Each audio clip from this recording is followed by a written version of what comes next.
You're watching the Scottish Football Zone with all the build-up and reactions.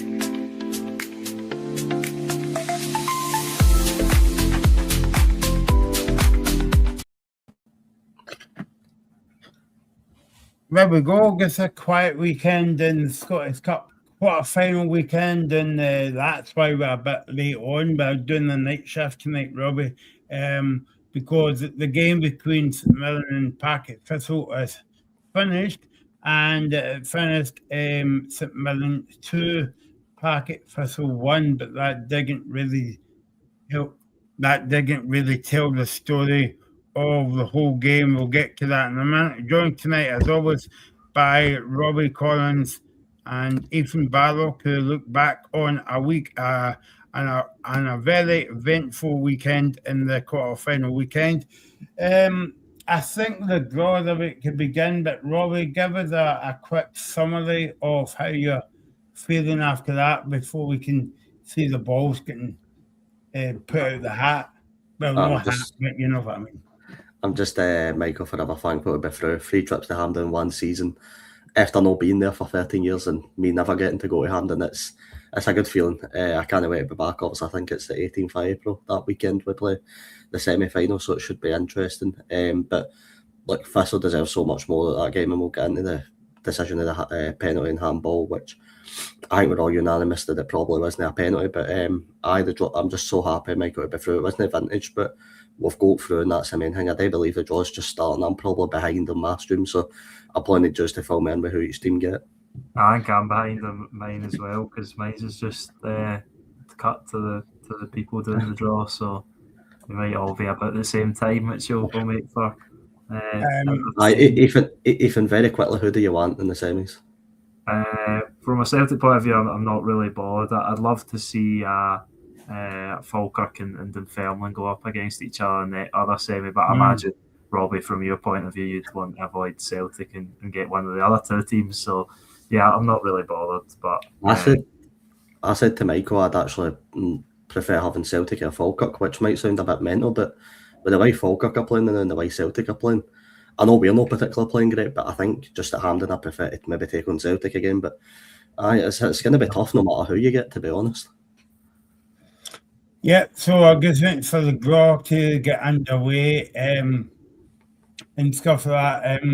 As I say, final score tonight, St Mirren Park, St Mirren 2, Thistle 1, and early on it was quite a quiet Glasgow derby, Old Firm derby, 0-0, Celtic 1-4-2 at penalties, and yes, and it was a good kind of aggregate for Scottish football until the end of the game, but before both fans spoiled it. But I suppose I'm good, but we might try and avoid talking about that and talking about the game as well. Sorry if I'm just padding out here the draft kicking edges. Just in case you're wondering, Celtic's number 1, Dunfermline is number 2, Falkirk 3, and St Mirren's Robbie is number 4 in the draw as well.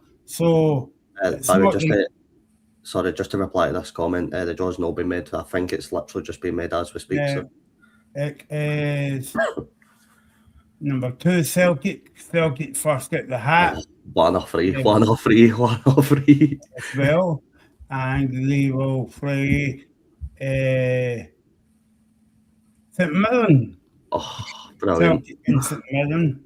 Class. So that means that I'll get a derby in the semi-final season between the Pars and Bairns at Hampden Park. Never mind, we've still got to do it, just in case it isn't. Yes, it is confirming at home. At home at Hampden Park anyway. And Falkirk, so there you go, that's the semi-final draw, Ethan. So, first of all, it's Ethan against Robbie in the semi-finals. What do you think of that, guys? Yeah, I think it's going to be a potential banana skin for Celtic. They'll obviously be massive favourites because despite their struggles today and their struggles across the season, they'll obviously be massive favourites regardless of who they were going to be drawn against in the remaining 4 at Hampden. But St Mirren have obviously got previous, and I think Robbie might be able to tell me different, but I think St Mirren's 2 best performances of the season have probably came both at Hampden, so they'll have maybe that confidence that they can really reignite that form again against Celtic. Obviously, they beat Celtic and played excellently in the League Cup final, so there was the possibility before the draw that it might be a repeat in the Scottish Cup final, but that obviously won't be the case anymore, and we'll have either Falkirk or Dunfermline going up against Celtic or St Mirren. But excellent to have a derby at Hampden between those 2 sides, and I think a lot of people wanted that, even the Dunfermline fans, who will obviously be second favourites for that one against the Premiership. Falkirk have played so well this season and were really good the other night, although Dundee United probably could have maybe snatched an equaliser later on in the game. I thought Falkirk were really good in the first half and have been really good across the course of the season. So it'll be 2 entertaining Scottish Cup semi-finals to add to the entertainment of the overall season, which is that the bar's been set very high, and hopefully it continues. Just to let you know, sorry Robbie, just to say, you were right, the semi-finals will be played on the 18th and the 19th of April. Aye, looking forward to it. It's 2 decent draws, to be fair. I'll stick by what I said earlier to Ethan, I don't fear Celtic. I don't think we should fear Celtic. They're obviously a good side, I'm not taking it away. They've got a lot of quality in there, a team that can cause anybody in the league problems, but it's fair to say of the season, they've not really lived up to what you'd imagine Celtic being. So I'm not going to say, that's us at Hampden, that's the semi-finals, that's us done, we'll not get through, because we've done it before. We've turned up at Hampden twice before. Our last 2 wins have been cup games, so we'd like to do well in the cup, which Robinson has been trying to build for 3 years now. People always define us as a good cup team. Never really been the case until this season, where we've made back-to-back trips to Hampden. So it's going to be 2 very, very interesting ties. Of course, there's a few more games to play before each of the ties, so we'll see how each team cope. Get into that. Obviously, some big games. Celtic play Motherwell, St Mirren host Rangers, so we're going to really see what each team are made of in the run up to this. But you need to talk about the other tie, Ethan, and it's absolutely stunning on paper. Falkirk, Dunfermline, 2 very, very similar teams in a way. I know Dunfermline are not doing the best in the Championship right now. I think they're sitting 4th, but both fan bases have got to look at this as a good chance to get to a final. Falkirk even more so. I mean, John McGlynn's got to be in contention for manager of the season if he can get through this Dunfermline game. I mean, 3 promotions in a row, potentially a top 6 finish yet to be confirmed, and then a trip to Hampden, potentially a cup final. I mean, you can't ask for much more if you're a Falkirk fan. Yeah, and I think the Falkirk will be fancying their chances now. I think they would have been fancying their chances regardless of who they had got, but you obviously get the Championship side. I know it's your rivals and there's that extra pressure on the game, but they'll be massive favourites for that, and they'll expect to go through regardless of that. And then obviously, hypothetically speaking, but if they were to meet, even if it was to be Celtic in the Scottish Cup final, and apart from last season's defeat to Aberdeen, we know about Celtic's record in the competition, I think Falkirk will take real positives from the last few meetings against Celtic, where they've been unlucky probably not to get anything from those games. And for Celtic's quarter-final game against Rangers, there was a dress rehearsal the weekend before, and it's going to be the same for Celtic St Mirren as well, because Celtic host St Mirren at Celtic Park this Saturday the week before. So obviously it'll be completely different at Hampden. We know it will be, and we'll see. But we'll get to pick up the general gist, or however much you want to take from a game a week before. I think we did, obviously, from the Celtic Rangers game, or the Rangers Celtic game rather, but I think that was completely different because both games were at Ibrox. Obviously, Hampden will be a chance for St Mirren to get a excellent allocation in the stadium again, and hope that the domestic, not the domestic form, sorry, the league form can really be put behind them by winning 2 cups in the same season, which would be incredible. Sorry, Robbie. No, I was just going to come in there and say I think you could be looking at so many different scenarios. Even Celtic's title charge could be here by the time that cup tie comes around. They could still be in the title fight by the time the cup tie turns around. Obviously, time's going to tell. So, you know, you could be looking at a situation where Celtic are fighting for a league, maybe relax a bit on the cup, or both teams could only have the cup left to play for and both put everything on the line. So it's could be a very, very interesting prediction. That's why Falkirk Dunfermline's a very interesting game, because Falkirk are still battling for Europe in the top six. Dunfermline's still fighting for the playoffs, so both have somewhat got stuff to lose in the leagues. So it's going to be two very interesting ties. Obviously, the landscape of Scottish football will probably have changed a bit a million times by the time we get through to these games. But they're two very good draws. I'm going to make two bold predictions here, Ethan. I said this to Robbie before we came on there, before we even saw the draw. First of all, Robbie might not like me for saying this again, because I've said it before off air. It'll be a Neil Lennon Martin O'Neill final, and I think the Dunfermline Falkirk game will be played on a Sunday afternoon at 2:00, and I think the Celtic St Mirren game will be played on the Saturday night. But there you go. That's my two bold predictions, and I might be horribly wrong as always, but I don't care. So Robbie, that's the draw. Yeah, we've had two comments now. When the draw taking place? Yeah. Just to repeat the draw, it's at the bottom. Celtic St Mirren, Dunfermline Falkirk in the Scottish Cup semi-finals as well. Robbie, it's all about getting through to the semi-finals, because I said to you that it wasn't a brilliant St Mirren performance, but you're just happy to be in the hat. Aye, exactly like that, Michael. I think there's a bit more to it in terms of it would have been nice to put away a championship team, and it's no disrespect to Partick Thistle, but if you're looking for a momentum builder before next Sunday's game against Rangers, it probably would have been that game. You know, get a couple goal lead, make it comfortable, go through to that Rangers game and try and really put the pressure on Rangers, because they are in a bit of turmoil right now, as we're going to obviously speak about later. But Michael, I think you could look at two games this weekend. I think you could probably probably three of the cup games. You could probably look at Ibrox, where Celtic, let's be honest, we're probably quite lucky to get through.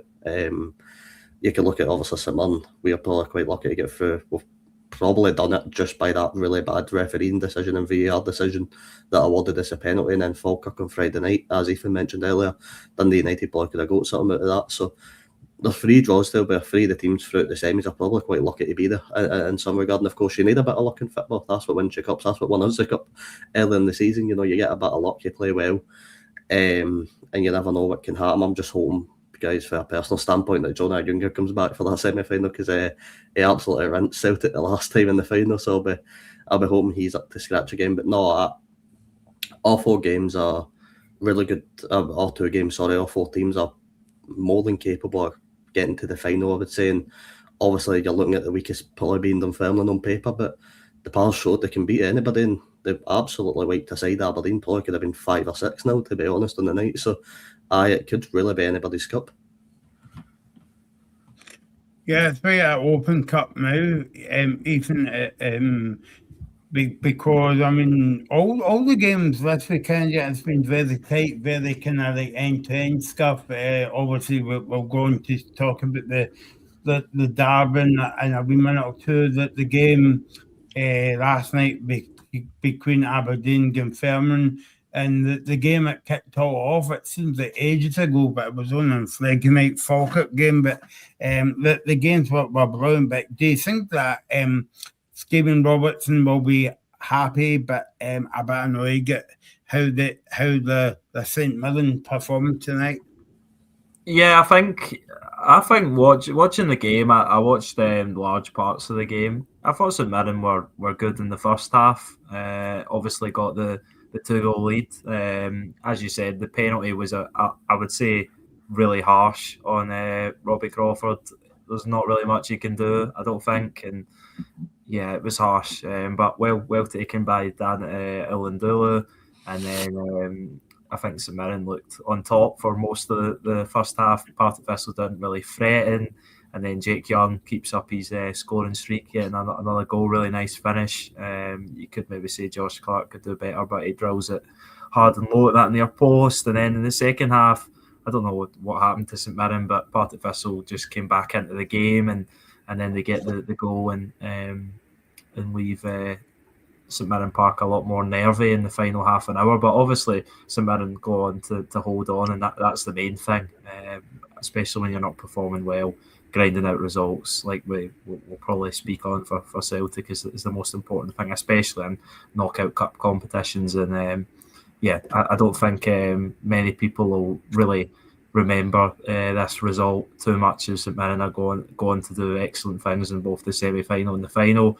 And people probably don't remember much before the performances against Motherwell and Celtic in the League Cup. Obviously, performed really well against Hearts, but it was penalties that beat them, and you wouldn't complain about that. And I know Partick Thistle's a completely different animal to Hearts in terms of a different league, but Partick Thistle are high on confidence. They've been excellent this season under Mark Wilson, and they're always going to make it difficult going to Paisley. So yeah, the main thing is St Mirren are through, and a lot of people doubted them. I'm not trying to brag or anything, but I got all 4 semi-final predictions right. So, but I've seen a lot of people tipping the Jags, and fair enough, because they've been a really good team this season. St Mirren, on the most part, obviously not, but in the cup competitions, Stephen Robinson's side have been really solid, and I think that's the thing that before you write them off against Celtic, who of course haven't been great, just remember that they've got previous of beating Celtic at Hampden this season, and the cup has been where they've thrived most. People, sorry, Michael, if I can just come in and sort of make things there. People right as I thought that, we lost our first Premier Sports Cup group match to Arbroath on penalties, and then going to lift the thing. So it's, you're right, people don't remember the sort of run-up to cups. People, if we win the cup again and do the double, which would just be absolutely mental, people want to remember us struggling away at Airdrie on a Friday night and sneaking through, and people want to remember us, you're right, people want to remember this Partick Thistle game with us, getting a lucky penalty for a handball. And can I just say, by the way, that's probably one of the worst decisions you're going to see all season, because it's factually not a penalty with it hitting. I can't remember who's the player's leg that it hit and then hit his arm. I can't remember the player that gave away the penalty, but Partick Thistle. Yeah, it was Robbie Crawford, I think it was. Yeah, so it hit Crawford's leg and then bounced up and hit his arm, which is factually in the rules not a penalty. So I don't know if VAR's missed something in there, but if I was a Partick Thistle fan, guys, I'd be fuming with that, because, as I mentioned earlier, they shouldn't have conceded a penalty, and then the 5 minutes gets added because of the penalty. So it's kind of done them over in this cup tie, which is just, it's so unfortunate for them. But obviously the St Mirren me is very happy that we've got through by any means necessary. And if we go into the double, which is still by a long stretch, there's still 2 massive games to go. But if we can go and do it, then it'll be an incredible achievement. But even we speak about this season being, the certain moments have been seasons of revenge, and you can't help but feel with Martin O'Neill coming into the fray, being hungry that he didn't get the chance at the last cup against us. He'll get the players hungry for revenge against us. So it's going to be a pretty big game. Yeah, and that's the thing at the minute. Although Celtic aren't great, I don't think you can write them off in any game, especially domestically. I don't know how he keeps doing it, Martin O'Neill, and he keeps getting away with his team performing terribly but pulling results out. I don't really know how he's doing it, but he's doing an excellent job in that way, and that's why I just can't really go against Celtic at the minute in that terms. But obviously that's got to come to an end. They have lost games under Martin O'Neill in the league. Of course, the Hibs, it was a bit circumstantial with a red card, I would say, to Austin Trusty.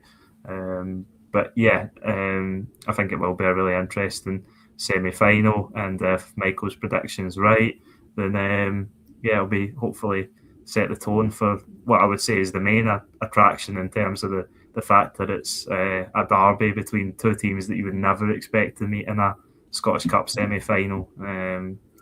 Individually, of course, you might. I think Dunfermline's last time was 2009, I read, and obviously Falkirk have had runs.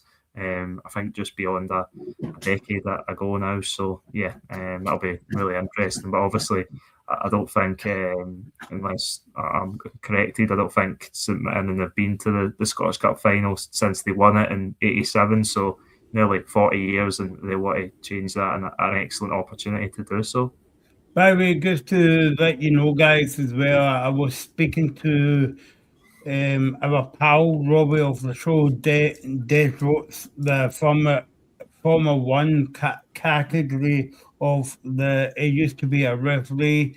He's been on the show a few times, and I text him during the game. Never a penalty for St Mirren, and obviously he gave me the two issues of the Celtic Rangers game. They were right about the penalty and the goal. We'll go on to talk about the game in a minute. But I mean, Packet Fizzle did have their chances, Robbie. But I mean, I agree with Ethan at the beginning of the game, maybe half an hour. I was right like an open game.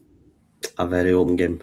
Two players really stood out in the opening half an hour, actually. Michael for Partick Thistle. Stanley obviously stood out. He obviously hit the post early before Phillips got up and hitting the post himself. And Let Sosa, I think his name is, a very, very talented player. I think he's going to be, I think he's going to go into the big kings in Scottish football. To be honest, I like him. Or if not, probably moved into England. I think he's got the technical ability that you could want in a football player. He's very fast.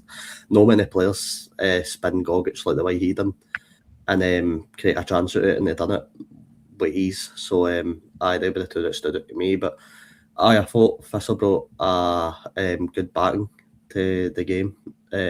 Obviously, everything that happened in Glasgow sort of delayed a few, and I think a few probably didn't make it just because of that. But most, I think, turned up, and they turned up pretty well. So fair play to them. But I'd have been done in by what I'll probably come on here and call the worst VAR decision of the season. If I'm being honest, the fact the referees and VAR. Well, not even the ref, because the ref could do that about it. He's not seen it, but the fact that VAR could miss such an obvious decision, it hitting his leg before it hits his arm. What is the point in clubs paying for this? You know, but Partick Thistle will be dreading coming up the Premiership. Why would they want to play 38 game seasons with that as the sort of main factor in costing them games? You know, it's cost them a trip to Hampden, which, by the way, they would have got Celtic in that semi-final. And if they go to Celtic, then that would have given them a huge cash receipt as well. After Hampden fought, so 50-50 split. So it does a lot of damage for the price of it. It's no great, and I hope that something happens with VAR, because I'm personally sick of it, to be honest with you, and I just don't want it ruining any more people's seasons. It's ruined Partick Thistle's season. They could have been in a Scottish Cup semi-final looking to play Celtic, which could have been a good game. Obviously Mark Wilson up against his former club, and then obviously done a championship race, which this could take a toll on. I'm not saying that they're going to be pure deflated and it's going to take out the championship season, but it realistically could. If Thistle, I don't know who they play next, but if Thistle go into the next game, still a bit devoid. Martin, if Thistle go to play Martin and they're a bit, devoid of sort of confidence and they feel a bit let down after that, then it's going to, of course, affect their season. So I don't know about yous. I don't know what yous think of VAR, but I'd bin it, to be honest with you. And I think that decision alone probably suggested it should be binned until we at least get better. I understand and I agree that sometimes the use of VAR is not great, and I think for an overall fan's point of view, it doesn't make for a great viewing when you're not sure if a goal's going to stand and stuff. But I think we've seen in the Celtic Rangers game, and we've seen over numerous games this season, that decisions that are clear cut, like Fernandes scoring with his hand, are ones that they would have stood, but because you've got the VAR and you get the second angle that you can look at it, and that they're clearing obvious errors, obviously. And I think they just need to be a little bit better. And yeah, it was a poor decision because they don't need to give a penalty there. I don't think there was that many appeals from St Mirren either, unless I missed it. But yeah, it was just a poor decision, and unfortunately for Partick Thistle, they're on the the wrong end of it. And yeah, as you guys said, some big games coming up. Obviously,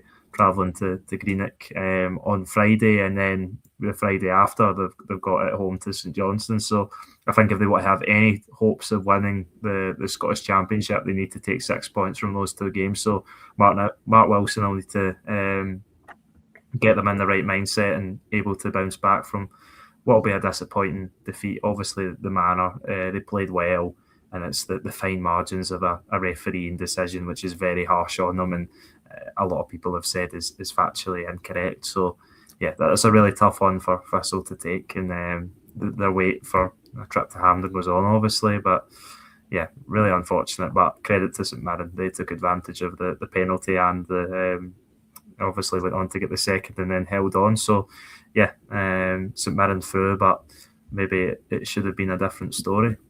I think, Ethan, I agree with you, right, and I do think that both decisions at Ibrox were correct, and both goals rightly should have been chopped off. But when you are missing something that is factually in the rulebook as not being a penalty, and however many's in the VR room, I think it's 3 per game. If 3 people can look at that incident and not deem it as not a penalty, I'd be seriously suggesting what's going on in there, because you don't see that. I've not seen one decision as bad as that in England or Germany or Spain or anywhere else that uses VR. And I know they use higher technology, but that is so much common sense to not get that as a penalty. That the fact that 3 people have missed that in the VR box, for me, why are we paying for it? Because I'm sure, I don't know what the rules exactly are, but I'm sure Partick Thistle would have had to pay a bit of chunk of money to get VR on that game, because I do believe that if tele games are on, you need to get VR. So I'm sure that probably costs something out there. Their budget as well, and they've been done earlier with a trip to Hampden because of that. And I know people are writing boo in the comments, but I'm a St Mirren fan. If anything, I'm happy that we got the penalty, but like, I still want the best for VAR in the country. I want the best for every team in the country, and when referees are missing the easiest and the most common factual reasons why it's not to be a penalty, I'd be asking serious questions if I was Partick Thistle as to why we're still paying for this. I don't think Partick Thistle pays any money for that, Robbie. I think it's St Mirren. I didn't know if it was because it's on the cup, and I didn't know if Partick would have had to maybe pay something into it because it's on the telly and they had to get VAR. I didn't know if they had to split it up. I'm not sure, Robbie. I think it's the home team. See, even at that, Michael, I'd still say if I was Partick Thistle, I'd be making a complaint. I'd be showing them. I'd be going, how did 3 people miss that in the VAR box? It's so simple to spot. When you see it, it's baffling to me that they missed it in that. But like, I'm not complaining. We're going to Hampden, so I'm buzzing for that tie in the semi-final. But I find it bizarre that 3 people have somehow missed that. I'll be interested to see how Partick Thistle bounces back from this. Met Fred away at Morton in the league, Ethan. Yeah, it will be, and I think we'll really learn whether they are going to be in the race until the end for this championship, because obviously with the point difference at the minute between themselves and second, and obviously the leaders St Johnstone, it is little to no margin for error, and obviously they got that late goal at McDermott Park the last time out to draw the game there, and now they need to beat St Johnstone at home, I think, to have any chance. And obviously they'll be focusing on that game in Greenock first, because that's the next one and the biggest one, and I'm sure that's what Mark Wilson will be saying to his players. But I think he'll be proud of the performance, but obviously disappointed in the way it falls against them on the evening. Yeah, no. I mean, I don't want to go on about VR too much, Robbie. The last thing I'll say about this is they're actually getting paid for making basic mistakes. You know what I mean? Like, if we make mistakes of that and if I worked, we would be getting a P45 ages ago as well. But yeah, so yeah, I mean, job done for St Mirren, and they're in the hat, and they go to Hampden. Reagan has joined us now. Unlucky, Reagan. Unlucky, son. You gave it your best shot. Unlucky. I think was with the better team, guys. But it's fine because we've got Hampden also. It's unlucky. How was that penalty, though? How was that penalty? Reagan, I've just went on a 2-minute rant saying it's no penalty. That is absolutely bewildering. Reagan, it's the worst decision I've ever seen. And I gave me this manager that David Dickinson is not able to stick to his original decision. And Well, it's no David. How if 3 people went to the VAR room and no seen that it hit his leg before it hit his arm? That's what bewilders me, Regan. It is ridiculous. but that's just. I mean, I don't know about you, but I was particularly enjoying the game. I mean, that's just cost us an extra 30 minutes to watch there. Exactly, and then Because Partick Thistle have played some brilliant football there. They were absolutely brilliant. and because the injury time they get added on, we then made it 2-0. But Regan, the referee probably should have stuck to his decision, right? But he doesn't see it hit the leg clearly. How are 3 people in that VAR box taking another look at that and deciding that it's a penalty? It's factually not a penalty. It's what's confusing me here. I don't know how 3 air officials that are meant to be the top officials in Scotland, by the way, getting put in the Premiership games, the big cup ties, cup quarter finals. This could make or break people's seasons, and 3 of them in that box have missed it. You've got to ask questions. I'm not trying to stick up for David Dickinson here, but I did sort of hear. I don't know if you heard it, Michael, on the radio station the other week.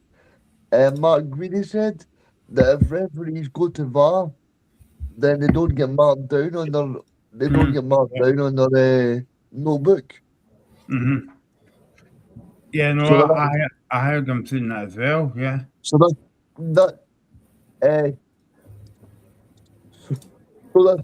I mean, for me, that's got to be the only reason why he's went to VAR, because like everybody can see it. It's like the ball goes towards his hand, but I mean it falls off his leg. So no, it's a bit strange for me. Fair enough to Thistle, but they gave it everything they had. And It was good. Yeah, it will. as Ethan said, Wilson will be proud of these players, but we could probably sit and rant about that decision all night. I don't want to say about Partick Thistle as well, but I think there'll be bigger jobs in there for Wilson as well. I still think he's I think he's a young coach, Regan, but I think with the backroom team that he's got, and I did see Alex Rain and Lundalo getting it to each other at half time, but I think he's built a pretty good foundation, coaching team, so I'm sure he'll get a big job somewhere. Yeah, no, exactly. I mean, it was very a kind of open game in the first half of the third, guys, but I mean, Partick Thistle slightly edged the game in the second half as well. You know, obviously you don't get any point for that, but they battled their way well, you know, and near the equaliser in the last, I think it was McPherson took the shot in the last kick of the ball. I thought that was going in the back of the net. Yeah, I was ready for telling you guys not to come on for about another half an hour if that goal went in. Aye, Regan, I know you've watched Partick Thistle a lot. I was really impressed. I was saying to the guys earlier, Let Sosa and Stanley, 2 players that actually was a good player. Very good. He came through the Celtic Academy. Aye, very, very good player. I think obviously Stanley created a lot of space, but Let Sosa's on the ball movement was superb. I mean, again, I go back to the way he spun Gogic and then managed to create that chance in the first half. Was unlike anything I've seen him today to Gogic in the Premiership. I don't think I've seen a defender an attacker spin him like that. I think it's for me, it's the way that he can glide by people as well. Aye, 100%. I think Thistle have got a good squad that I'm still getting an outside shout at them winning the league, to be honest with you. Well, I don't know about that, Robbie. I think they're too far away. You never know, but the season's unpredictable in the Championship. What if they win the next 2 games, Regan, including beating St Johnstone? I think they need to beat St Johnstone just to stay in there, because at the end of the day, I think they're playing, is it Morton at the weekend? So Morton and Flag Regan, aye. Aye, so I don't know if you're winning that game. I think it'll be a draw, because I don't know if you guys know, but Partick Thistle's away record is pretty terrible. It's their home record that's kind of saving them. Well, if they were to win their next 3, and it's big if, because we know what the Championship's like, it's really difficult to find consistency for a lot of the teams, even the ones at the top. they were to win the next 3 games, including their game in hand over St Johnstone, then they would be just the 2 points behind St Johnstone with the same amount of games played. So you never know. That's if St Johnstone win their game at the weekend. So I think that they're still having a chance. Partick Thistle, obviously, they're going to be second favourites, and they have been for pretty much the whole season. But I think they've still got a fighting chance, certainly. Still got a chance. Comment of the night, by the way, coming in here. Yeah. I love it. No, I'm not as confident as this guy about our chances against Celtic, but I'm up pretty confident after the last time, so we'll see how it goes. By the way, it's good to have Anna back because he's not commenting on the show for ages, but it's nice to have you watching the show on YouTube and thanks for watching the show. But I mean, obviously we're going to talk about all the games, right? But I think tonight's game, Robbie, and it's been a good aggregate for Scottish football. Oh, brilliant.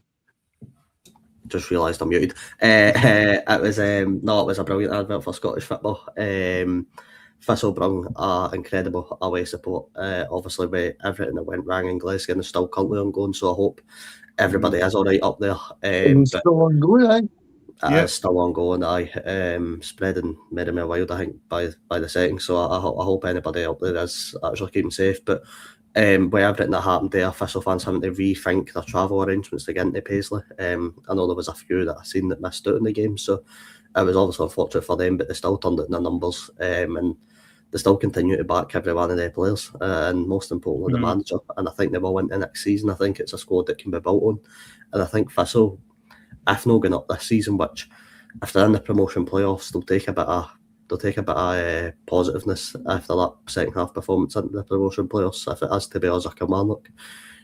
So don't write off Aberdeen either. Don't write off Aberdeen. They looked terrible last night. We'll get on to Aberdeen, but I think tonight showed that when those playoffs do come between whoever it is, I think St Mirren and Kilmarnock are the favourites. Reagan's saying don't write off Aberdeen. I would agree with how poor they've been, possibly the poorest side in the Scottish Premiership at the minute on current form. That if Partick Thistle were to win the Championship playoff, then they'll give whoever it is a close game, and we could see for the second consecutive season that the Championship side does win that playoff. Obviously, Livingston beating Ross County last season, and what, if I remember correctly, was an excellent tie across the two legs. So, yeah, that's another thing to look forward to, and obviously that'll be Partick Thistle's main focus now, probably. First of all, to secure their place in second, because obviously Arbroath have done well in closing that gap a little bit. But I think Partick Thistle will be completely fine for second. I think there's more of a chance of them actually winning the league than dropping below second. There you go then. So final score from tonight at St Mirren Park, St Mirren 2, Partick Thistle 1 in the quarter-final. Let's go back to a very, very quiet derby game today. It kicked off between Rangers and Celtic. Of course, it was 0-0, 90 minutes. And then at the time, and then it went to the small matter of penalty kick. Celtic won 4-2 in penalties before we get to the penalty decisions, VAR decisions. But I felt as though, for a neutral point of view, Robbie, it was a similar game to last week. It was a kind of game of two halves. Obviously I'm a bit cautious time, Michael, but I'll try and go through this quickly. So I was impressed with the 0-0. I actually quite enjoyed the game as a neutral. It was pretty end-to-end at most times. I think it was only really missing the goals. The main sort of things I took away for the game, Rangers will not, and I repeat, will not win the league this season, in my opinion.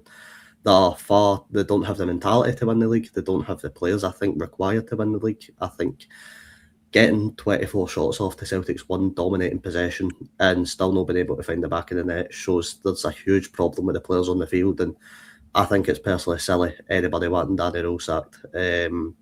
there's only so much a manager can do in a game. He set the team up, he went 2 up top, which was the right decision, in my opinion. And as I said, the team dominated Celtic for most of that game on paper. That is, of course, if you watch the game, it's a bit more than 10, but I thought with clear-cut chances, I thought Rangers obviously blew Celtic out the water because Celtic only hit 1 shot in the game. So I thought Rangers, I don't think Rangers can win the league, to be honest with you guys. And I struggle to see right now how Celtic did it as well, but Celtic are finding a way to win games more than Rangers are, and I think that's the one thing that's going to push Celtic more than Rangers. So I suspect Rangers will take a tumble in the league. Obviously don't want to touch on what happened after the game, Michael. That's the last thing we want to do.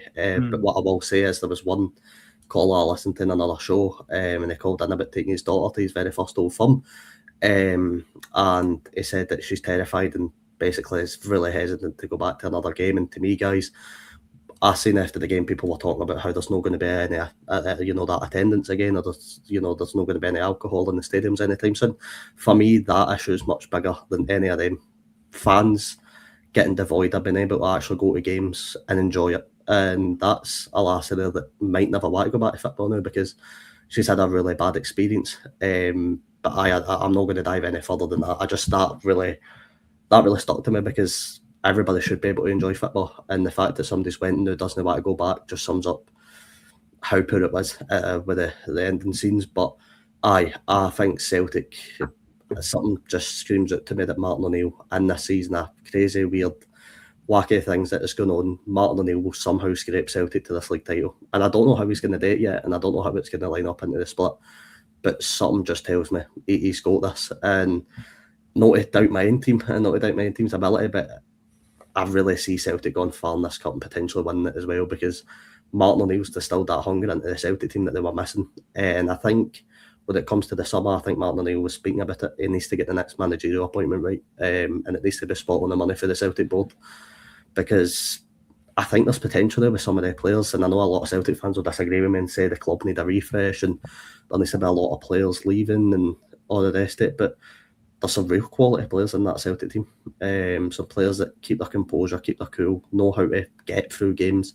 I was really impressed with Austin Trustin. I wrote Mark on Friday and said they shouldn't have even started the game, but I'd probably give him a Sine Salo man of the match. So, they really impressed me, Celtic, at times with their defensive ability. And I thought, to be honest with you, although Rangers dominated, Celtic probably more than deserved that one, if I'm being honest, because they kept their cool more. They defended well.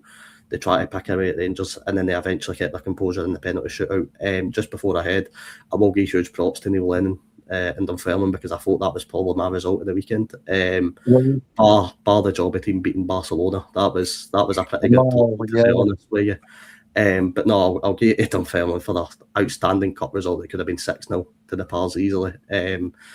Aberdeen are in a heap of trouble, and I think they will go out and try and get another manager now before the end of the season. And I think Dave Cormack's been kind of written into doing that now. Stephen Robinson?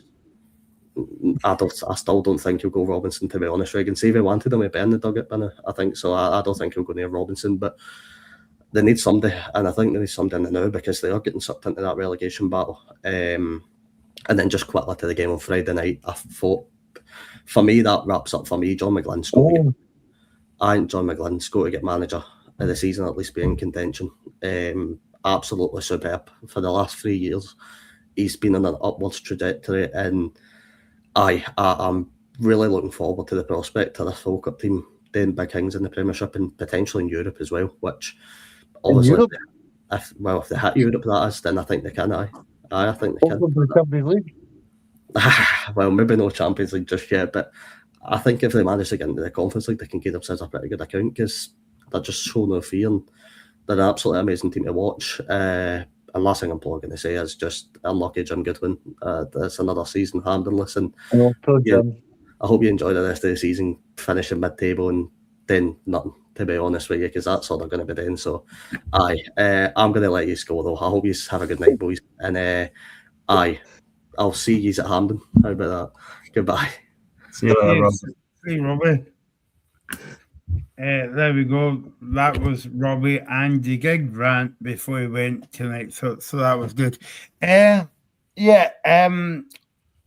so where do we want to pick that up from, the game, guys? Obviously, we're going to we've got a comment saying why was the Celtic goal disallowed.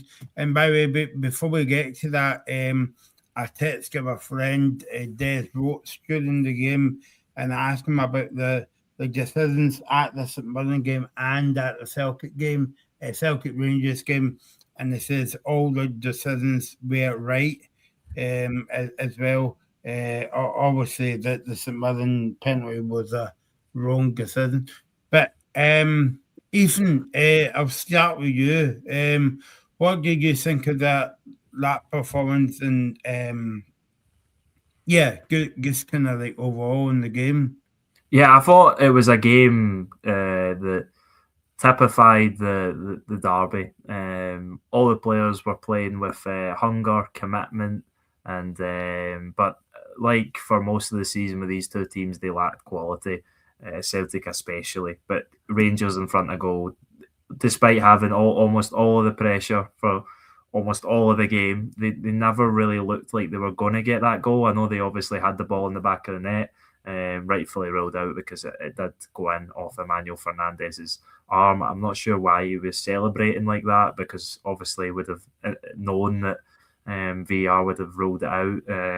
And for the Celtic goal, I think it did look offside. Obviously, the angle that was shown again, like the other night at Pittodrie, not the best angle, but it does look like Liam Scales is coming from an offside position. So I think they got that one right. And the penalty claim for Rangers in the first half with Austin Trusty handball as he's sliding to block, I think they got right as well. If it hit his other arm, like I think Neil Lennon mentioned in the commentary, it might have been a different story, but his right arm, I think it was was almost in with his body and not really much he can do. But yeah, Rangers, like last week, they started the better of the two teams in terms of the possession and where the ball was, and building momentum towards getting that opening goal. But I never really was watching the game thinking that they were carrying much of a threat to really fire past Vujami Sinisalu, who, as Robbie said, I thought was one of the standout performers, along with Austin Trusty, who I thought was probably man of the match. I thought he had a really good game. And then obviously shows the composure in the shootout to step up. Not a great penalty, but it found the back of the net and sent Jack Butland the wrong way, which is the main thing. And obviously Celtic were dealing with big injury issues as well in this game. Kieran Tierney and Callum McGregor, the immediate ones, on top of so many key players that have been out for large parts of this season. And it just seemed like everything had fell in to Rangers' place to win this match, and they couldn't get it over the line. And I think there will be big. I've got a question for you, Ethan, right? Yep. See, before you go there, Reagan, sorry, mate. See the handball, Ethan, right? Why was that not a yellow card? Because I remember back in the day, if you handballed it anywhere in the park, it was an automatic yellow card. I think it's deliberate now. I think they changed it so that now it has to be like a deliberate handball for a yellow card. Was it? Yeah.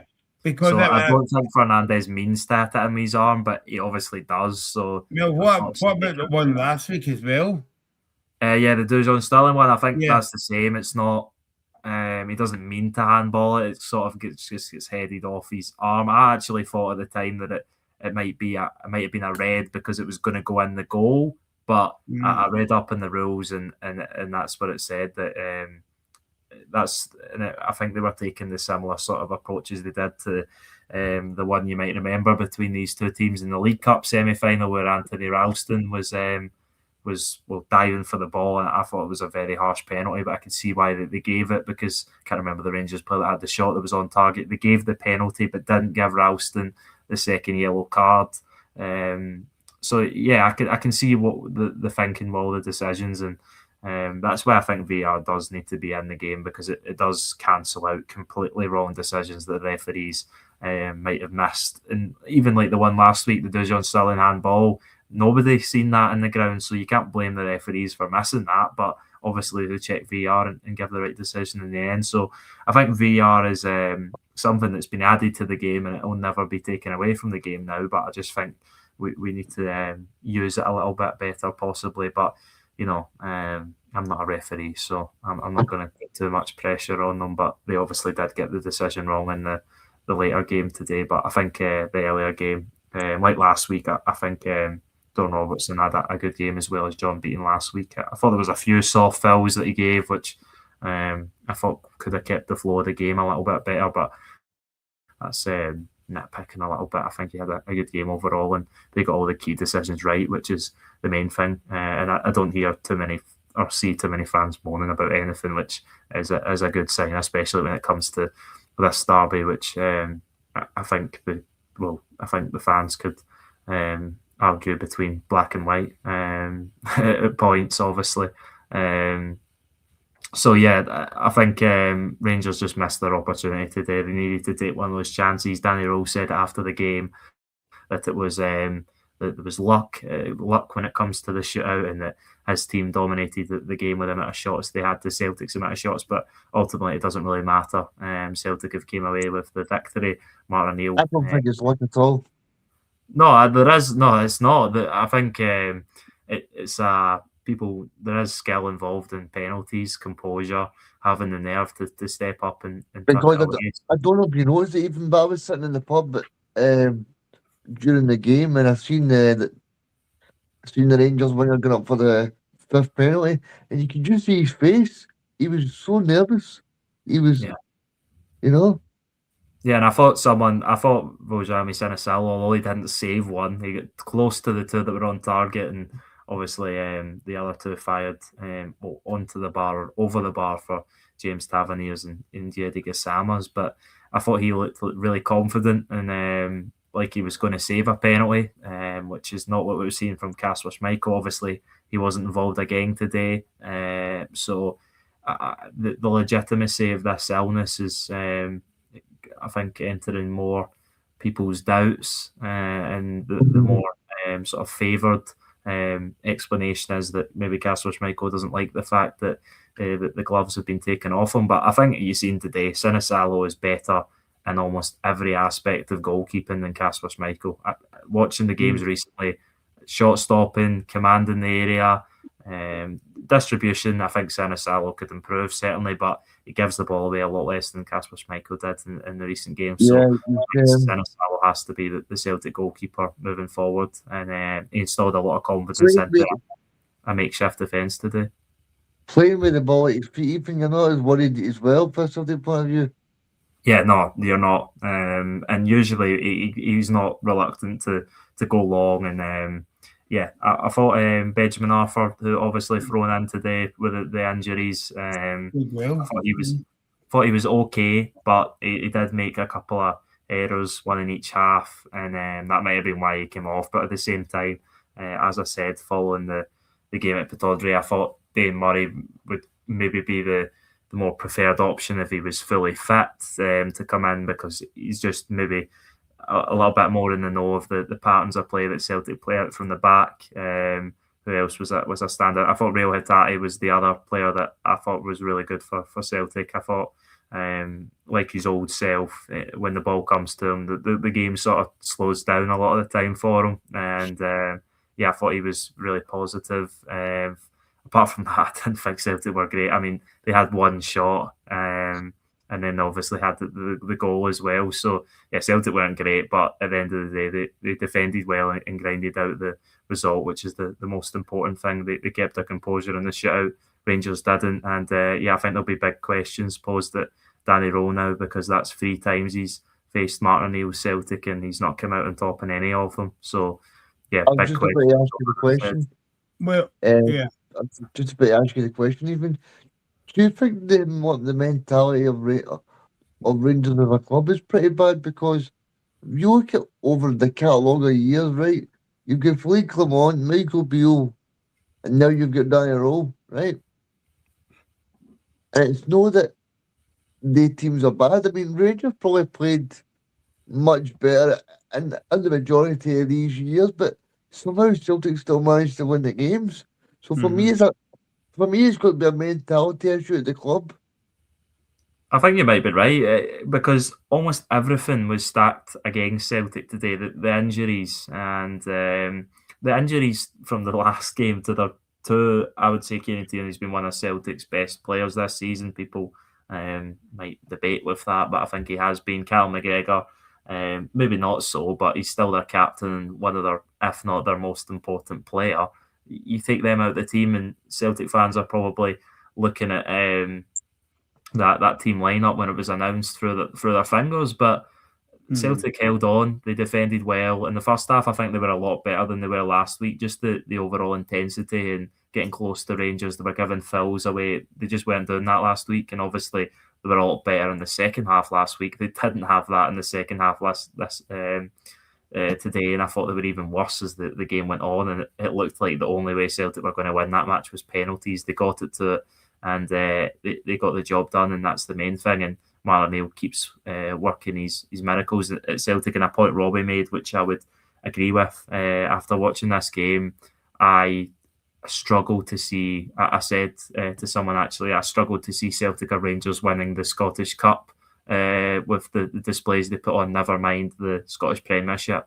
And I think I've said for a few weeks now, I think Hearts are still the favourites, and I think it'll be a long way back for either of those sides. But I really, really can't see Rangers winning the Scottish Premiership anymore. I just don't think, despite looking at the starting 11s today, and I think Rangers have stronger and better players available, but I just don't think they can get the results over the line when they need to. The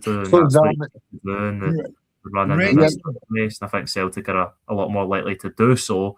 But that being said, I still fancy Hearts to lift the title. See, the thing is, for me as well, I think you made a good point there. That gets back to what Chris Boyd said and Chris Sutton as well last week. I don't know the last time Rangers won a big match that Rangers had to win. They always seem to falter or not do what they actually should because you look at that game last week.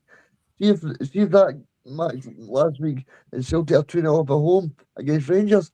That match, Celtic win that game. No doubt about it. But Reagan, can I go back to your point about a mentality issue? Right? I think me and Ethan was talking about this earlier on today, but Rangers wouldn't have a better chance of beating Celtic today with with Kearney, McGregor, and to name but a few like Jota, Cat Vickers, Alistair Johnson out the team, right? But also as well, like I know that Celtic won to game penalty kicks, right? But the other way to look at it is they actually get beat twice. I know that's a stupid comment to make because they never get beat last week. They only pick up a point. But if you look at the second half performance, Celtic were the better team. They nearly won the goal, and they nearly scored the goal at the last minute to win the game. So I think it is a kind of like mentality issue. And Danny Rowe was coming out and flag as well to say, "Oh yeah, we play well for 50 minutes against Rangers." But as I said to you and Robbie and Charlie on the show on Friday, that smells of Philip Clement to me because he said, well, yeah, we've had so many shots at goal. We played well for about 50 minutes. Supporters aren't interested in that, Reagan. They're all interested in have you won the game? Yeah, and I'll take you back to the Martin and Wilfred Nancy because all they were interested in was actually how the team was looking rather than actually getting the 3 points on the board. Because at the end of the day, Celtic and Rangers fans only want Celtic and Rangers to win games. Of course, they want to play their better style, but the most important thing is that Celtic and Rangers actually won matches, and I think the psychological edge is now with Celtic because Celtic are at their lowest ebb. Rangers is the one that spent 50 million quid in the last two transfer windows. And Ethan,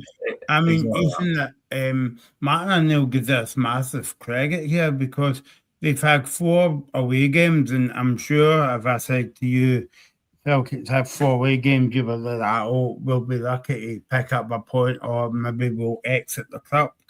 Bearing in mind that it was a European game and Celtic were out of that, but they actually won the second leg as well. Yeah, unbeaten in the 4 games, and it just I just can't believe what Martin O'Neill's doing with that group of players, and I think Sean Maloney and Fotheringham probably deserve a lot of credit as well, and all of the backroom staff. You see Sean Maloney giving the sort of team talk before penalty kicks, but yeah, they obviously lost that game to Hibs at home with the red card that Austin Trusty got. But since that, they bounce back. They get the win in Germany, which of course didn't mean anything in terms of the aggregate score. They obviously go to Aberdeen and against a poor Aberdeen side. They don't play great. They get the result. They obviously fight back to get a really decent point at Ibrox after being second best by an absolute country mile in the first half. And then obviously today they were second best probably again, but they get the job done, and that's what I think. I think Rangers have the best in terms of the technical ability of the players available to them at the minute. I think Rangers have the best squad in the league. But if you look at I know Motherwell lost for the first time in a while at the weekend against Dundee, and that possibly them out of the race as well.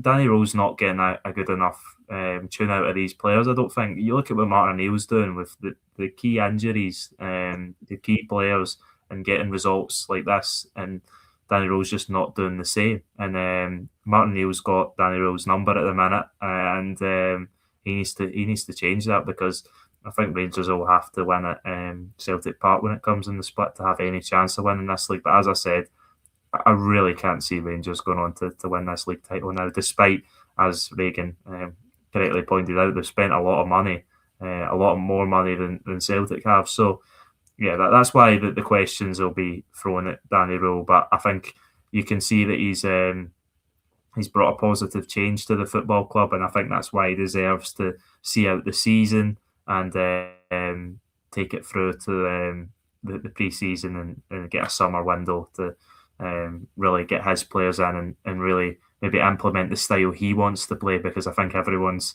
waiting for that to happen. We all recognise that he's trying to do something just to get results over the line with the group of players he's got, but the group of players he's got is a lot better than the group of players that Celtic have got, and you've seen that today. But Celtic got the job done, and as we say, it's a results business, and that's all that matters. So yeah, massive win for Celtic, bragging rights, well and truly at that side of Glasgow, and Celtic have the momentum. They just need to keep picking up wins, and obviously hope that Hearts drop points along the way. I just want to get your guys' opinion as well, because you look at Rangers as well, right? And Rangers are not going to get a better opportunity, because surely the Celtic board are going to spend money this summer. You know, they spent no money last summer, so surely this is the summer where they spend money. And you've got to say that's a bad thing for Rangers, because there's no better chance. Celtic have been so far off it this year, and if Celtic come out of this season with a double, that'll just look 10 times worse for Rangers and the American ownership as well, because they've got to realise as well that obviously they'll actually be happy that they were 13 points behind and they've managed to claw it back to now 6. But I think at the end of the day, they've had ample opportunities to win games, and Danny Rose not the man to get them over the line. Yeah, I think that's what we've seen so far, and I think he has shown enough progress to deserve the opportunity, and I think that's where the Rangers fans maybe looking at it from an emotional standpoint won't be able to see it as that way. But yeah, I agree with the point you've made, because Rangers have really invested a lot into the summer window and now in the January window to get new players in. Obviously, Chukwueze came out in the starting 11 today, but came on at half-time for Diamandi, who had another game that passed him by. Obviously, got a yellow card. Scott Wilson, he put in the cross last week, but apart from that, he's done little to nothing and been pretty uninspiring out in that side. Yusuf Chermiti was back to his usual self today, I would say. Missed some good opportunities after turning into the best striker in the world last weekend. And I think Ryan Nadiri, I think he showed his commitment throughout the game and willing to track back and made some really good tackles. I think one was on Julian Araujo. But ultimately, I don't think he has enough quality for what Rangers have paid for him. Mikey Moore, the game sort of passed him by, but I think you can forgive him for how good he's been recently. Probably one of Rangers' best players. I thought the two standouts for Rangers, including maybe Jack Butland as well, who didn't have too much to do, but I don't think he was poor, was their two central defenders, Nasser Jiga, who has come under a lot of criticism in his Rangers career, but I thought he looked really solid for the majority of the day, and I thought Emmanuel Fernandez was excellent both on and off the ball, and the development he's made since joining Rangers has been remarkable, and you can see why, although how reliable the rumours might be, why there is top clubs looking at him, because I think he stood out as maybe not the best central defender. I'd say Austin Trusty was on the day because his team won the match and he had more defending to do, but you can see why Fernandez is rated so highly. Regan would good sign Rahul for Celtic. Oh, definitely, but I think the problem is that the price tag will probably be too high for Celtic. Yeah. But you've got to see even as well. Like, I don't like to compliment the board too much because I think they've got a lot wrong this year. But you've got to take your hat off to them. Well, and I don't want to for bringing in Julian Araujo. Oh yes, of course, yeah, they do. Well, do you give the props to the board, or do you give the props to the man who brought him in, Wilfred Nancy? And No, I think that was not the one and Wilfred. only Wilfred Nancy signing. But Not Wilfred. yes. But I know, I think the thing is, but I think why you don't give the board any praise for it is because of the rest of the January signings. What ones are Celtic going to? I know most of them are, well, almost all of them are loans, apart from Oxlade Chamberlain, not really a January signing. What ones are they going to sign in the summer? I think Julian Araujo is the only one you'd look at the minute and go that Celtic. I think that Vuka looks a great player. He's looking brilliant, even. I didn't even need to. Are you giving the purple, Regan? Oh yeah, he looked really poor again. Yeah, he's what, based off what I've seen from him so far, and I hope the guy can turn it around. But he's been one of the worst players I think I've ever seen play for Celtic. Unfortunately, he just didn't look at it again today. And maybe of the subs, the one who I say was the best, and I thought really he came on in extra time, but he put himself about and made a really positive contribution, was Paulo Bernardo. I thought he was really good when he came on and got involved in the game. And maybe he can carve a Celtic career out for himself again, because I think it's been looking like he's maybe going to leave in the summer with obviously the lack of game time. And I think we know that there's a talented player in there, obviously very highly rated in the Portugal national team, youth setups, and we've seen him dominate this fixture in the past. I think it was last season, the opening game at Celtic Park, if I remember correctly, that he was the best player in my opinion, and obviously scored in this fixture as well. So yeah, I think there is a player there. You just need to find it, and he needs to find it in himself, as Martin O'Neill would say. I think he made similar comments about Rio Hatate, who, as I touched on earlier, I thought was really good again today. Yeah, no, Regan. We keep talking about confidence and shit. All right, what does that Well, first of all, what does that do to Celtic's confidence going to Ibrox today? Was kind of, you would say, a kind of like second string team. I don't know if that's a fair comment for me to say, and also being away for like 4 games.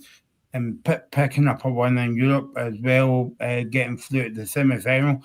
But what could that do to Rangers' confidence as well? Because surely that's going to dent their confidence a wee bit. And in terms of like looking at that Sunday's games at Mirren, they've not got a good record in Paisley. No, they've not. Rangers have no. And I think some will be buoyed after that big win against my party principal, but I think at the end of the day, I think in terms of Celtic, I think I was a little bit. I was thinking Celtic's season was pretty finished after they got beat by the Hibees at home, but they've bounced back very well, very well, guys. I mean, 3 wins and a draw. So, yep, pretty good. So we're going to talk about the VAR incidents. I'm sure Ethan touched upon it. First of all, Celtic's goal. Any issues with that? No, I think they got it right. Obviously, the angle I think was shown on the TV isn't the best one, but I thought looking at the replays straight away that it looked offside. Really good flick on from Liam Scales, but I think he does just come from an offside position, unfortunately, for Celtic. And yeah, crazy to think Celtic had the ball in the net for the lack of the goal scoring threat they carried throughout the 120 minutes. I was speaking to someone and was saying I can't remember the last time Celtic played a match and looked less likely to score. So yeah. But obviously they win the match, and that's the main thing. But yeah, I thought they got that decision right. Yeah. Yep. I think it was definitely offside. I've always seen the incident after the 45 minutes was done because I missed some of the first half, Michael. But I thought it was a definite offside. Yep. Rangers goal. I think we're in agreement for that goal, guys. Yeah. I think it might have. I haven't seen too many replays, but I think it might hit both of his arms. First of all, hits his right when he's going up to hit the ball initially, and then it drops down and it obviously hits in off his left. You can't score with your arm. A clear offside there, I think, and they got not offside, sorry, a clear handball there, and they obviously got that one right as well, I would say. I don't know about you guys, right, but why do they need to draw 2 lines for the VAR? It's very confusing. Maybe it's just me getting old, but it should be 1 as well. But never mind that. That's for another show as well. Let's get on to the second half. Again, Ethan, Rangers scattered off in the front foot. Similar to what they did at the start of the game. Raskin had a header that was about really in the second half, and then we get extra time. Yeah, and I think as the game went on, obviously when a team dominates the ball and has most of the shots, you're expecting them to find the back of the net eventually. But as I said, I think Rangers, I never really thought that they were going to find a goal. Obviously, I thought they were more likely to find a goal if any team was between the two sides. But yeah, they just, I don't know. And I got that feeling from them in the game last week as well in the first half, that despite them finding the 2 goals, which I think come out of just nothing really, and brilliant play from Yusuf Chermiti, they didn't have too many chances out with that, too many clear-cut chances, and I think that's been a problem for Rangers, creating chances. And I think if you probably looked at it per ventures forward, which obviously for Celtic were little to none, I think they probably carried more of a threat and looked more likely when they did get into those areas. Because at the end of the day, despite Celtic having 1 shot and less of the possession, they had the ball in the back of the net as many times as Rangers, both in terms of the scoreline and of course the 2 disallowed goals as well. So yeah, I think Rangers, I don't know what the problem is, but in the final third they're lacking something, and it'll give every team in the Scottish Premiership, including St Mirren, who they obviously play next on Sunday, encouragement if they sit back and invite pressure onto themselves from Rangers that they can hold out. Obviously, credit to Celtic because they did defend very well, and it wasn't easy for them, but I just think Rangers lack some sort of cutting edge in the final third, and that'll be the detriment between them and it obviously was the detriment between themselves and the Scottish Cup today, and I think it'll be the detriment between themselves and that league title. And then Reagan, we moved on to extra time. I wish I would just bring back the golden goal. That would be more exciting than extra time. And then we went on. But I tell you something, Michael, we're going to be there until next Tuesday because Celtic doesn't look as if they could get a chance for golden goal. Yeah, exactly. Yeah, and then we went on to penalties. Maybe that's why everybody thought James Tavernier came on the park because they were going to penalty kicks. He stepped up and took the first one and then put it into his role at Zeg. Yeah, I mean, he didn't do too well the other day. Penalty Rangers, but he didn't do too well there, James Tavernier. It was a bit of a shame for him. I mean, he's built up a career, he's done very well at Rangers, but it was a shocking penalty. I Well, thought all the penalties was kind of shocking from Rangers today. aye, because I think the Celtic goalkeeper got pretty close, but I think James Tavernier he just slightly just didn't sort of put his foot through it enough. But I feel like I don't know. I just felt Rangers were a little bit nervous in the penalty shootout because all the penalties that Rangers played, you sort of felt like if Sinisalo was a little bit sharper, he could have got to all of them. It was quite funny from that Don. I'm surprised the Rangers fans hasn't come out with a theory about Don Robertson coin toss took about 2 minutes because remember he kept getting it wrong or whatever. But yeah, maybe that put Rangers off. I'm not sure. Even the advantage in that Rangers had, we spoke about the injuries, but the coin toss, both of them went their way. They were able to kick in front of their own supporters, and they were able to have the advantage of taking the first kick, which obviously they eradicated that advantage right away when their usually reliable penalty kick taker James Tavernier at the crossbar, and I think they were saying that before he took the penalty that he missed the last one in the shootout between these teams in this competition in 2016, where Rangers obviously did go on to win the shootout and then lose to Hibs in the final, where unfortunately the scenes today very much reminded me of that triumph for Hibs in the Scottish Cup. Yeah, no, I felt although Sinisalo guessed the right way for all the penalties. Regan, he was unlucky not to get one or two of them. But yeah, I mean, and then at the end of the day, Celtic won the penalty kicks in the semi-finals. I mean, and you've got to say now, Celtic are massive favourites for the trophy.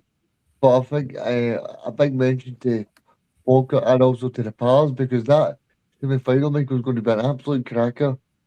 I think I'll try and go to that game actually as well because it's going to be absolutely brilliant.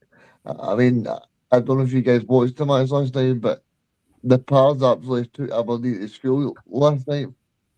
That was the only game of the weekend that I missed. I caught large parts of the game on Friday night, watched large parts of the game tonight, and watched the full of the game earlier, but I didn't get to catch that game through work, unfortunately. But through looking at the statistics, the scoreline, and from hearing, obviously people who did watch the game, including yourself, Reagan, I can only imagine how poor Aberdeen were. But give all the credit to Neil Lennon and his Dunfermline players who have been excellent in this cup run. I think he's really turned Dunfermline's fortunes around since last season when he came in the door because they were down the bottom end of that championship and now they're in contention for the playoffs. So an excellent job Neil Lennon's done there. Might that just be a perfect way for Martin O'Neill to sign off against Neil Lennon, his former captain for the final? Yeah, it could be, and I think Dunfermline off at their peril against Falkirk, who are an excellent team, and if I had to pick at the minute, I'd say Falkirk is the favourites, and I would think Falkirk would win, but I think Dunfermline will make it a really tough game for them.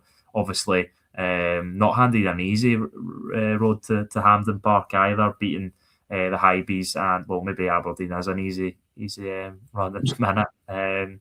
But yeah, two massive scalps for them, and yeah, one excellent achievement to get to Hampden in the Scottish Cup. for the first. Regan, I did say that before you came on, but it's maybe written in the stars that McInerney will face Neil Lennon in the final. So that, but first of all, the semi-finals as well. But yeah, confirming for the Aberdeen now, Regan, and I mean you've got to say Aberdeen's in deep trouble. As Yeah, well. they are a bit say they could possibly get relegated as well. I just feel as if they're in that bad a form. They need somebody in the club to put them up. No disrespect to Peter leaving. I think he should be leaving because I think they do need someone to come in and put them up. Yeah, Because no, I agree with you, Regan. I think the Aberdeen are in free fall at the minute, and they need to really watch what they're doing because all it takes is to click for St Mirren and Kilmarnock, and they could be under real pressure because I think the two Dundee sides at the minute are probably the ones that are fancying their chances for 7th place and to top. And then Aberdeen, sorry, I wouldn't say they would really pick up any points for the next 2 games. I mean, they play Falkirk at home and Rangers away, so you would probably say they would not win any of those games. So St Mirren, if St Mirren and Kilmarnock can get their act together, Aberdeen could be in real trouble. Yeah, they certainly could be, and that is really worrying for how poor Aberdeen are, and the fans must be really frustrated with how this season's went because they chose not to bring an immediate replacement in for Jamie Tilleen, and they've just kind of let the season turn into a damp squib, and it's unfortunate for the Aberdeen fans, but I think we spoke on it. Aberdeen as a football club need to start acting like the size of club they are rather than a size of club they're not, because they're supposed to be, I would say, the 3rd biggest club in Scotland, but they've not probably played like that on the pitch for a while. I mean, I just think that I've made the point on Friday and to Regan and the guys as well. But even do you agree with me that Aberdeen's a big club, one club city and a big fan base that are kind of like sleeping giant? But on the back of that, I would say that see if Aberdeen did win last night, right? See if Aberdeen won 3-0. I think that would just be papering over the cracks. Yeah, it would be like the Scottish Cup ultimately was. Of course, they won it, and an excellent day for them. And Jimmy Tilleen will go down in the Aberdeen's fans' memories because of that, and rightfully so, because it was an excellent day and an excellent cup upset. Because everybody, including I think myself and probably you guys, had written them off in that final against Celtic, and obviously they went on to win in penalties. So yes, but I think it would be papering over the cracks because the season as a whole has been absolutely terrible, and it's just not good. As I said, it's not good enough for a club of Aberdeen's size, and they need to find change quickly and get the right manager in and remove that tag of a sleeping giant, and maybe like Hearts someday will come in and save Aberdeen, but yeah, it's not looking good for them at the minute, and they look miles behind the teams in top 6, and I don't know what they're going to do over the close season to change that. Yeah, because am I right in saying, Regan, that out of the past 3 seasons since Dave Cormack's been in, they've only been in the top 6 once, is that right? Yeah, I don't think they've been in there a very long time. Stephen Glass, Scott Brown, I think that was the first time Dave Cormack really took ownership, and that went horribly wrong. And then obviously, I think Barry Robson, I think he got top 6 one year, maybe. No, maybe not. I still think they obviously this is a different conversation for a different day, Regan, but I still think they gave Barry Robson the sack too early. I thought he was doing quite a decent job up there. I think they did, but I think Aberdeen have got a lot of trouble. But I think if you're looking for a manager right now, I think you've got to be looking at someone in Scotland. I don't think this German setup for the next 10 games because maybe you can do that in the summer, but you need somebody to just get you through. And Peter Leaving is not a guy, I'm sorry. And same with Tony Docherty. Tony Docherty was struggling at Ross County, the bottom of the championship. Mm. You know when he was struggling? Yeah, I mean, He took it away. his TV's not looking that good now, Reagan. Tony Docherty. Yeah, I mean he was the talk of the town about a year ago, but now his reputation's went down the 20s, I would say. Gives a quick word on confirming Ethan. Brilliant for Neil Lennon beating Aberdeen last night and Hibs in the previous round as well. Yeah, what a story, and that's been probably, I would say, the story of the Scottish Cup.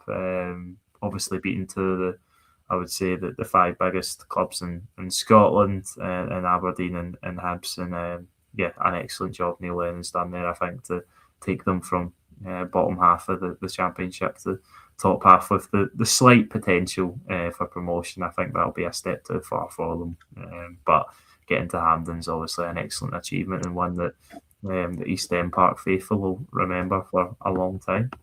And the 5 Derby against Falkirk. Right, let's go into then the first game of the quarterfinals. And the first game the first team in the hat, and this was marking the shock of the round, was Falkirk beating Dundee United. Falkirk 2, Dundee United 1. Reagan, this was a banana skin for Dundee United, and they fell on the sword. Dundee United. Aye, they fell on the sword, Michael, but I think at the end of the day that everybody probably expected Falkirk to win the match. Sorry, my phone is ringing in the background here. There you go. Well, let Reagan go and answer that then. No, it's off now, Michael, but I think... Jim Goodwin? No? No, it's not Jim Goodwin. I'm in his good books this week. But I mean, I think everybody expected Falkirk to win.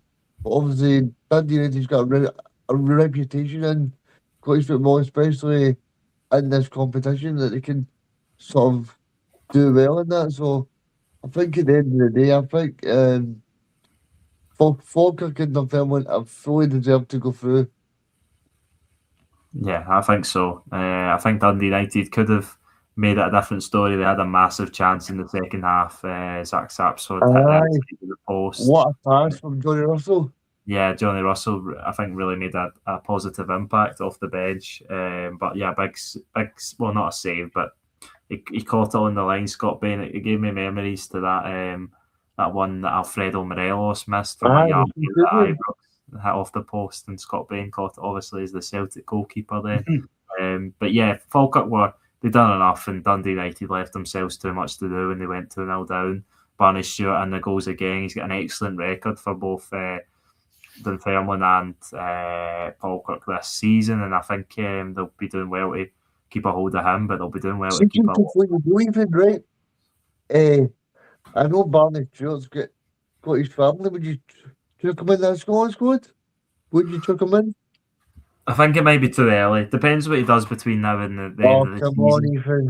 No, I think Steve Clarke will go with the experience. I have had a little bit of a wild card shout that as a Falkirk player to be in the Scotland squad. People have been speaking about taking another winger behind Ben Gannon-Doak, and I think there isn't many better Scottish wingers at the minute than Calvin Miller. I think he's had an excellent impact.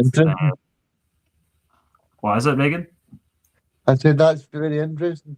Yeah, it's a bold shout, but I think he's involved in so much of the good things that Falkirk do, and I think it's not an area we're very strong in. But if Steve Clarke wants to take another winger, and then I think I would look towards Calvin Miller. I don't think he will be selected, but for Barney Stewart, he can definitely put himself in contention between now and the end of the season. But I think the 4 strikers that Steve Clarke will probably go with will be Kieran Bowie, who got his first goal for Hellas Verona, isn't it? He plays for? Yeah. Yes, Yeah. I was myself there. Hellas Verona tonight in a win over Lewis Ferguson's Bologna. Shea Adams, I think, will be on the flight as well. Lawrence Shankland and Lyndon Dykes. I think it'll be the most standard four you're going to get, but I think Steve Clarke's got his favourites, and I think that they'd be the men that he'll take. Just a quick one, guys, before we go, because I know we're running behind time tonight. Everybody, Dundee 2, Motherwell 1. Ethan, everybody was talking about if Motherwell, Motherwell has to go to Celtic Park, and I was at that. Well, wait a minute, they still got to go up to Dundee first and went and beat Dundee, and lo and behold, Dundee beat them 2-1. So everybody was dismissing that game up at Dens Park and focusing on the game in the East End of Glasgow on that Saturday, but it didn't kind of work out that way. No, they certainly didn't, and I think I said that I favoured Motherwell to win that match, but I thought it could be a potential banana skin, and that's what it was for Motherwell. They obviously went behind, and then they get the equaliser, and then they're obviously pushing to try and get the winner, and Dundee hit them on the counter in the final minute. So, I did see Bertie ask you, Ethan, he was going full Brendan Rodgers mode. I'm not driving the right car. Did you see that? No, I didn't see that. He went full Brendan Rodgers and said he's not driving the right car. Hopefully, they can turn up the right car at Celtic Park.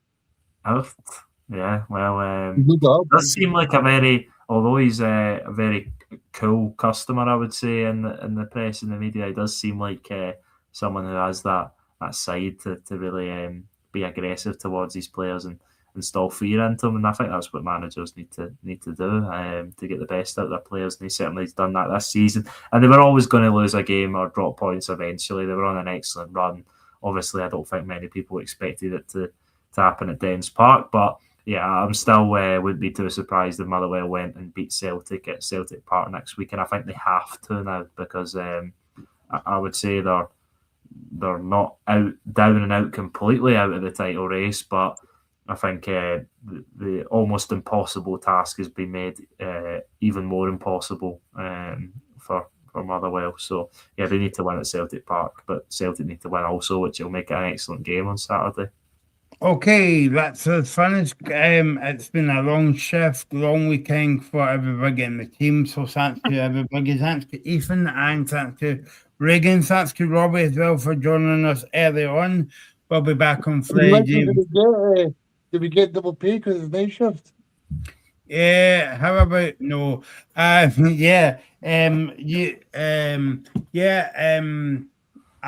suppose we'll get one if Reagan buys us all a pint, but I think we'll be waiting for a long time for that to happen. So so thanks for all your comments tonight. Thanks to Ethan and thanks to Reagan, Robbie, and we'll do it again on Friday night. Don't forget the semi-final draw was made, and the draw was Celtic St Mirren, and we've got a 5 between Dunfermline and Falkirk. We'll see you on Friday at 5 o'clock. You're watching the Scottish Football Zone with all the build-up and reactions.